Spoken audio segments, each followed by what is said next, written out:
Hello students आपण समस्त को साइकोलॉजी ऑनर्स क्लास को स्वागत पिला माने वर्तमान वीडियो रे हम जानिबा आपण प्लस 3 6 सेमिस्टर आपण कोर पेपर 13 रो 2026 मसिया रो क्वेश्चन हम डिस्कशन करबा। ठीक अछि, पूर्वर सिलेक्शन क्वेश्चन दे दी ओके। सिलेक्शन क्वेश्चन ऑलरेडी मु दे दी कोर पेपर 13 रो। ठीक अछि, साइकोलॉजी ऑनर्स ता सहित आपण हिस्ट्री ऑनर्स कोर पेपर 13 पिला माने मु सिलेक्शन क्वेश्चन दे दी आपण माने कोठी पाइबे प्लेलिस्ट को जाकि चेक करेंगे से आपण कोर पेपर 13 रो सिलेक्शन क्वेश्चन रही। ठीक अच्छे, बाकी जो रहा आपर पॉलिटिकल साइंस हो कि आपर एजुकेशन हो कि आपर इकोनॉमिक्स हो बाकी अलग जो सोशियोलॉजी हो ये जो सब्जेक्ट गुड़िक रहा यार सिलेक्शन क्वेश्चन आसो। ठीक अच्छे, टिके लेट हम ये कहूँ कि यार सिलेबस मो पाखे आवेलेबल ना मु सिलेबस अरेंज करुँच सिलेबस अरेंज करके आपको सिलेक्शन क्वेश्चन मुझे देवी जोटा कि 100% आपर से क्वेश्चन गुड़िक एग्जाम आसो ही आसो है। आपने वेट करूँ ना यदि आपरे सिलेबस रही व्हाट्सएप सेंड करदे ओके। बाकी आलोचना करवा आपर 2026 plus 3 6 semester core paper 13 question गुड़िक कौन कौन रही पूर्व आपको कही रखिए जो मैंने भी चैनल को न करें चैनल को सब्सक्राइब कर दिंतु पाखे नोटिफिकेशन बटन को ऑल रे सेट कर दिंतु जहाँद्वारा कि जिते ए टाइप किसी इंपोर्टेंट अपडेट्स देवी सर्वप्रथम नोटिफिकेशन आपण पाखे पहुँची पार। वीडियो मोस्ट इंपोर्टेंट रहा प्लस 3 6 सेमिस्टर में समस्त छात्र छात्री जो मैंने उत्कल यूनिवर्सिटी अंडर रे समस्त डिग्री कॉलेज गुड़िक बर्तमान प्लस 3 6 सेमिस्टर देउछंदी। ठीक है, ये आपने देखिए 2026 टाइम ड्यूरेशन कथा यदि देखा आपर 3 घंटार समयावधि रोचे और फुल मार्क आपर 60 मार्क रही जेहेतु ये प्रैक्टिकल सब्जेक्ट पिलाने। ठीक अच्छे, ग्रुप ए बा क विभाग जब देखा 1 मार्कर 8टी प्रश्न रोचे समस्त प्रश्नर उत्तर आपको सठिक भाव में लिखापी पड़ो। प्रत्येक प्रश्न पिछा ये आपको 1 मार्क मिलूँ टोटाल आम देखा 8 मार्कर प्रश्न ये रही। ठीक अच्छे, 1 नंबर ए क्वेश्चन जब देखा पे क्वेश्चन कौन देखिए परामर्श को सर्वोत्तम भाव डैश हिसाब से वर्णित करा जाए तापर देखिए श्रृंखला प्रवर्तन कौन। नेक्स्ट जब ये देखा ये गोटे क्वेश्चन आपने देखिपे एक साहाय्यकारी संपर्क कौन विषय वस्तु शिक्षादान टीचिंग सब्जेक्ट मैटर कहले तुम्हें कौन बुझ 1 मार्क सब क्वेश्चन गुड़िक है तेनाली 1 मार्क अनुसार लिखे परामर्श नीति डैश उपरे गुरुत्वारोप करे परामर्श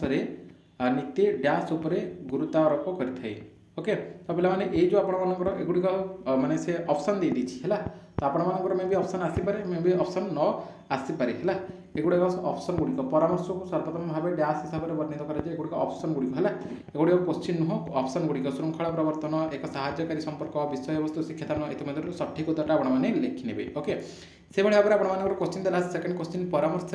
नीति डैश उपर गुरुत्वारोप करें ये 3-4टा ऑप्शन देती जमीक रोगी कल्याण सामाजिक नियंत्रण परामर्शदाता सुविधा है से सठिक उत्तर जोटा आपने लिखिने। बाकी ये न्यू फ्राइडियन भितर देला कौन ना नव्य फ्राइडियन नहीं यहाँ न्यू फ्राइडियन हम है new Freudians more importance to dash dash उपर अधिक गुरुत्वारोप करछंती है।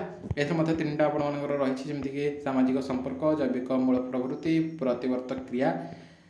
सठिक उत्तर आपने लिखिए है। नेक्स्ट तापर देखिए जोग और ध्यान हो डैश अवदान जोग और ध्यान हो डैश अवदान 3टा ऑप्शन ये रही जमीक पाश्चात्य मनोविज्ञान नैदानिक मनोविज्ञान नैदानिक मनोविज्ञान आमर कौटा ना क्लिनिकल साइकोलॉजी जोटा है तापर इंडियन ट्रेडिशन जोटा कि भारतीय परंपरा है तापर ये देला कौन ना प्रति प्रत्यारोपण ना यहाँ प्रति अन्यारोपण हवा प्रति अन्यारोपण जोटा कि काउंटर ट्रांसफरेंस है अन्यारोपण हूँ ट्रांसफरेंस ये काउंटर ट्रांसफरेंस इनवॉल्व्स ए डैश काउंटर ट्रांसफरेंस बा प्रति अन्यारोपण डैश को अंतर्भुक्त करे है सेवार्थी प्रतिरोध। नेक्स्ट तापर देला परामर्शदातार आवेगिक प्रतिक्रिया समूह तापर देला सेवार्थी अभिप्रेरण माने क्लाइंट मोटिवेशन है जोटा सठिक उत्तर से आपने लिखिने। बाकी तापर देखिए कॉलेज परामर्श मुख्यतः डैश उपरे आलोकपात करें और जो कॉलेज काउंसलिंग है college counselling focus mainly on dash ये 3टा ऑप्शन दे दी जोटा कि बाल्यावस्था अभ्यास बड़ी वृत्ति और आवेगिक संबंध पारिवारिक वादानुवाद। नेक्स्ट तापर आ गोटे क्वेश्चन ये रही वैवाहिक परामर्श स्वामी और स्त्री डैश को करने को साहाय्य करें marriage counselling helps couples to डैश भाव विनिमयर उन्नति बहर अंत तापर अफॉइड रेस्पॉन्सिबिलिटी जोटा कि दायित्वबोधर अणदेखा तापर क्वेश्चन देछि आत्मघाती व्यक्ति मानू परामर्श देवा डैश आवश्यक करे तत्कालीन समर्थन जत्न समालोचना विलंब अनुक्रिया। 1 मार्कर प्रश्न गुड़िक सरीगला 1.5 मार्कर 8टा प्रश्न आरंभ होकर ग्रुप बी बा ख विभाग में एठी 8टा प्रश्नर उत्तर आपको सठिक भाव में लिखापी पड़ो है। देखा क्वेश्चन गुड़िक कौन कौन सब देती फास्ट तो देला डिफाइन काउनसेलिंग परामर्शर संज्ञा निर्णय कर है परामर्श संपर्क कौन व्हाट इज काउनसेलिंग रिलेशनशिप मु ऑलरेडी आपको देती कोर पेपर 13 सिलेक्शन क्वेश्चन जो मैंने भी देखी ना जाकि आपने प्लेलिस्ट चेक करूँ +3 6 semester all honours selection question जोटा कि आपंकर कोर 13 है आपड़ी देखी ने ओके। तापर आम देखा ये आपर आउ कौन क्वेश्चन रही क्वेश्चन गुड़िक आपको कहीदे है भलसे आपने देखेंगे परामर्श संपर्क कौन आज यार आंसर चाहते आंसर आपर रही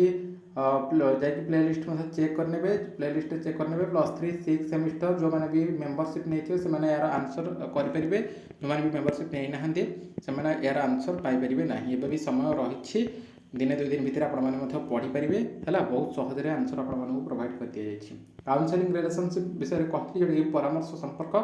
नेक्स्ट डिफाइन गाइडेंस उपदेशनर संज्ञा निर्णय कर तापर देला अनकॉन्शियस माइंड अचेतन मन कौन तापर नेक्स्ट क्वेश्चन ये देछि बिहेवियर मॉडिफिकेशन व्यवहार संशोधन संज्ञा लेख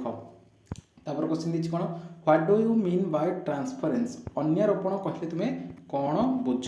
तापर नेक्स्ट देछि डिफाइन काउंटर ट्रांसफरेंस जो क्वेश्चन गुड़िक कही से क्वेश्चन गुड़िक ही आपर आसूछि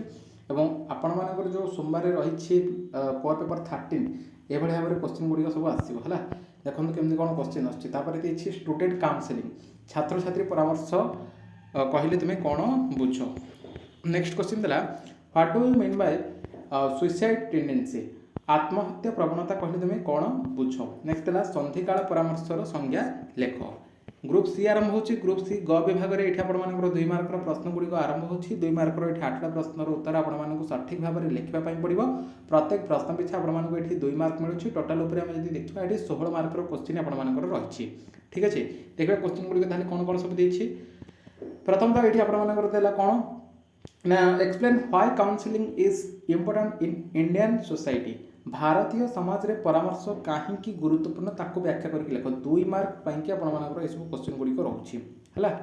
तापर क्वेश्चन कौन दीछे explain the importance of rapport in counselling परामर्श रे सौहार्द स्थापन गुरुत्व को व्याख्या करके लिख है। तापर आरईबीटी एटा बारंबार आपको कहूँ पूर्व वर्ष मध्य क्वेश्चन गुड़िक आसाला ए वर्ष मध्य आपंकर क्वेश्चन आरईबीटी जोटा कि रैशनल इमोटिव बिहेवियर थेरापी ताको डिस्क्राइब ताको डिफाइन करके लिख बोलिक आपंकर क्वेश्चन आसीज जोटा कि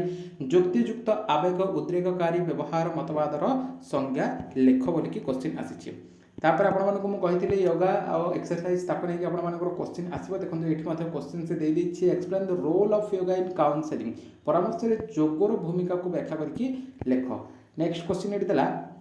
describe the factors influencing counselling describe the factor influencing counselling परामर्श को प्रभावित करुवा उपादान गुड़िक कौन कौन सब रही वर्णना करके लिख बोलिकी। नेक्स्ट देला explain the role of school counsellor विद्यालय परामर्शदातार भूमिका को व्याख्या कर है। तापर क्वेश्चन कौन दी तापर क्वेश्चन देदेला शिक्षानुष्ठान गुड़िक परामर्श कार्यक्रम गुड़ी को वर्णना कर शिक्षानुष्ठान गुड़िक describe counselling activities in educational institutions है। तापर एटी देला निशा परामर्श गुरुत्वपूर्ण कहीं addiction counselling is importance why कहीं है। तापर क्वेश्चन कौन दी explain why victim of harassment need counselling निर्यातना पीड़ित कहीं परामर्श आवश्यक करे ताकू व्याख्या करके लिख बोलिकी क्वेश्चन देछि। तापर एठी नेक्स्ट क्वेश्चन देला explain the role of counselling in mental health मानसिक स्वास्थ्य परामर्शर भूमिका को व्याख्या कर। तापर आपंकर लंग क्वेश्चन आरंभ हो ग्रुप डी घ विभाग में जोटि आपर 6 मार्कर क्वेश्चन रोचे 6 मार्कर 4टी प्रश्नर उत्तर आपको सठिक भाव में लिखापी पड़ो प्रत्येक प्रश्न पिछा ये आपको 6 मार्क मिलूँ टोटाल देखा 24 मार्कर लंग क्वेश्चन ये आपंकर रही है। लंग क्वेश्चन गुड़िक देखा कौन कौन देखिए प्रथम 4 नंबर क्वेश्चन कौन देखिए 4 नंबर क्वेश्चन ये आपंकर से देदेला define counselling and discuss its scope and purpose with special reference to the Indian society परामर्श संज्ञा प्रदान कर एवं भारतीय परिप्रेक्षी में यार विस्तार अभिप्राय विषय में आलोचना कर और रे कौन दीछी और रे ये दीची आपंकर कौन दीछी परामर्श नीति और मूल्यबोध आलोचना कर परामर्श नीति और मूल्यबोध को आलोचना कर एवं भारत में परामर्शदाता शिक्षा और तालीम विषय में व्याख्या कर आपड़ी जो भाव में कही क्वेश्चन से भाव में आसी यार आंसर प्लेलिस्ट आपने देखिपारे जो मैंने महा आर एस पैक 1 मेंबरशिप नहीं discuss the ethics and value in counseling and explain the education and training of the counselors in India हैला नेक्स्ट 5 नंबर क्वेश्चन कौन देखिए साइकोडायनामिक अप्रोच विषय रे देखिए हैला मैं आपण मानक कहिथि ए क्वेश्चन मध्ये से आसीछि explain the psychodynamic approach to counselling with reference to Freud and new Freudians Freud और न्यू फ्राइडियन को परिप्रेक्षी रे परामर्श रे मनोगतिक उपस्थापना को व्याख्या करो और रे कौन क्वेश्चन देला और रे क्वेश्चन देला बिहेवियर अप्रोच जो रही आपनकर हैला से कौन दिछि ना explain the behavioural approach to counselling emphasising behaviour modification techniques आचरण परिवर्तन पद्धति गुड़िक उपर गुरुत्वारोप करने पूर्वक परामर्श रे व्यवहारात्मक उपस्थापना को व्याख्या करो नेक्स्ट 6 नंबर क्वेश्चन कौन दिला 6 नंबर क्वेश्चन दिछि explain the factor influencing counselling including personal social and cultural factors व्यक्तिगत सामाजिक और सांस्कृतिक उपादान गुड़िक अंतर्भुक्त करने पूर्वक परामर्श को प्रभावित करुवा उपादान गुड़िक व्याख्या करो और रे कौन क्वेश्चन दिला और रे क्वेश्चन दिछि describe the concept objectives and significance of students counselling college counselling marriage counselling एगुड़ा सब कही छात्र छात्री परामर्शर प्रत्यय और उद्देश्यावली और गुरुत्व विषय में वर्णना करो ओके नेक्स्ट तापर एट कौन दीजिए लास्ट क्वेश्चन 7 नंबर क्वेश्चन दीजिए explain family and marriage counselling and discuss the family life cycle देखो मर्ज करके 3टा एक क्वेश्चन दे दीजिए मैं ये आपको कही फैमिली काउंसलिंग आसो मैरिज काउंसलिंग आसो फैमिली लाइफ साइकिल सेटा गोटे अलग किंतु ये कौन कर 3टा एक family and marriage counselling and discuss the family life cycle माने परिवार और विवाह परामर्श कौन ताकू व्याख्या करके लिखा सहित पारिवारिक जीवन चक्र विषय में आलोचना कर बोली से कही है और रे कौन दीछि और रे क्वेश्चन जोटा कि लास्ट क्वेश्चन आपंकर रही कौन ना प्रतिषेधकता और अंतःक्षेप कौशल बड़ी को प्राधान्य देवा पूर्वक आत्मघाती प्रवृत्ति संपन्न व्यक्ति मानकर परामर्श विषय में आलोचना कर ठीक अच्छे ये थिला आपणमानकर कोर पेपर 13 जोटा कि काउंसलिंग साइकोलॉजी है काउंसलिंग पेपर ये आपंकर 2026 मसीहार क्वेश्चन गुड़िक आपने भलसे या प्रिपेरेसन हेबे जेहेतु आपंकर सोमवार उत्कल यूनिवर्सिटी रही +3 6 सेमिस्टर और आपंकर पेपर रही कोर पेपर 13 ये काउंसलिंग पेपर रही आहरी आपण क्वेश्चन किटा मुझे आनी जोटा कि आपंकर 1.5 मार्क 2 मार्क क्वेश्चन गुड़िक केमी आपंकर पढ़ुचे से आपने देखिपारे ठीक अच्छे आज किसी डाउट रही है वीडियो कमेंट सेक्शन में आपने कमेंट करेंगे रिप्लाई भी निहाती भाव से रिलेटेड क्लास और वीडियो आनी बर्तमान वीडियो ये देखा आगे एक वीडियो रही